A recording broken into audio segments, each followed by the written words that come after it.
दिपकेंनी पुन्हा एकदा आक्रमक भूमिका घेतली आहे। संभाजीनगरमध्ये विद्यार्थ्यांचं आंदोलन झालंय। छत्रपती संभाजीनगर हेच आता जंतर मंतर असं दिपकेंनी म्हटलं।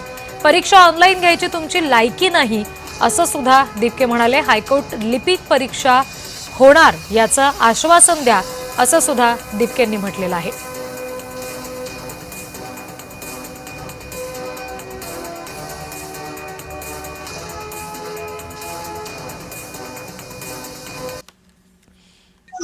शिफ्ट मध्ये एवढा गोंधळ झाला, सर्व्हर डाऊन झाले, कीबोर्ड काम करत नव्हते, स्क्रीन काम करत नव्हते, लॉग इन होत नव्हतं, त्याच्यामुळे सगळ्या मुलांना फेल करण्यात आलं। आणि आता सेकंड आणि थर्ड शिफ्ट बाकी असताना पेपर लीक झालाय।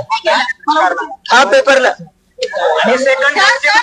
या सरकारकडून एकही परीक्षा घेतल्या जात नाहीये, एकही नाही, पहिला पेपर नाहीये।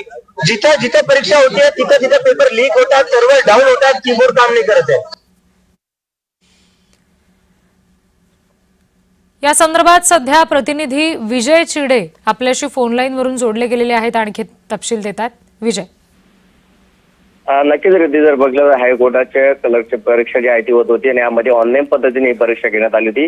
मात्र ज्या सेंटरला ही परीक्षा देण्यात आल्या होत्या कॅम्प्युटर साईडला, त्या ठिकाणी जर बघितलं तर कीपॅड जे आहे ते काम करत नसल्याचे पाहायला मिळाले। काही ठिकाणी सॉफ्टवेअर हँग झालेले आहेत, काही ठिकाणी काही कॅम्प्युटरच्या स्क्रीन जे आहेत त्या देखील अनलॉक होत असल्याच्या विद्यार्थ्यांच्या तक्रारी ज्या आहेत त्या समोर आल्या होत्या। त्यानंतर विद्यार्थ्यांनी थेट हायकोर्टात जिल्हा कोर्टासमोर जे आहेत आंदोलन देखील केलं आणि त्यानंतर काही विद्यार्थ्यांना चर्चेसाठी बोलवण्यात आलं होतं। मात्र यामध्ये पुन्हा रिपरीक्षा घेण्यात यावी अशी पद्धतीची मागणी या विद्यार्थ्यांनी लावून घेतली आणि स्वतः आता कोकरोच जनता पार्टीचे अध्यक्ष अभिजित दिपके हे देखील आता या विद्यार्थ्यांच्या आंदोलनामध्ये सहभागी झालेले आहेत। त्या सरकारकडून ज्या ऑनलाईन पद्धतीच्या परीक्षा घेतल्या जातात त्या परीक्षा घेतल्यानंतर कोणत्या प्रकारे यशस्वी परीक्षा होत नसल्याचं त्यांनी म्हटलं। त्याचबरोबर सरकारची लायकी ऑनलाईन परीक्षा घेण्याची नाही अशा पद्धतीचा आरोप जो आहे तो अभिजित दिपके यांनी केलेला आहे।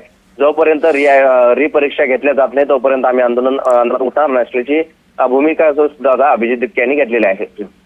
ठीक, विजय, धन्यवाद दिलेल्या माहितीसाठी।